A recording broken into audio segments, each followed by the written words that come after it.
മനാഫിന്റെ കൂടപ്പുറപ്പല്ല, മനാഫിന്റെ വീട്ടിലെ അംഗമല്ല.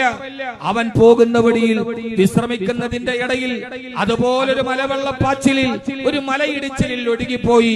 ഗംഗാവാലിപ്പുഴയുടെ അഗാധതകളിലേക്ക് തന്റെ ഒരു തൊഴിലാളി നടന്നു പോകുമ്പോ 71 ദിവസമായി ഗംഗാവാലിപ്പുഴയുടെ ഓളങ്ങളുടെ മുമ്പിൽ എന്റെ അർജുനനെയും കാത്തും മനാഫ് നിൽക്കുമ്പോ അതൊരു മനുഷ്യനത്തിന്റെ ഉദാത്തമായ മാതൃകയാണ്.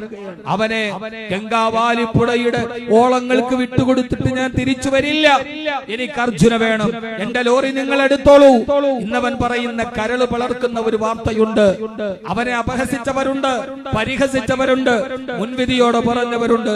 ആ ലോറി നിങ്ങൾ അവന്റെ മൃതദേഹം എടുത്ത് അവന്റെ അമ്മയുടെ കയ്യിൽ കൊടുത്തിട്ട് എന്റെ ലോറി നിങ്ങൾ ഒഴുക്കി വിട്ടോളൂ. ഗംഗാവാലിപ്പുഴയിൽ എനിക്ക് എന്റെ ലോറി വേണ്ട, എന്റെ തടി വേണ്ട, എനിക്ക് എന്റെ കൂടപ്പിറപ്പിനെ പോലെ എനിക്ക് ഭക്ഷണം വാങ്ങിക്കാൻ വേണ്ടി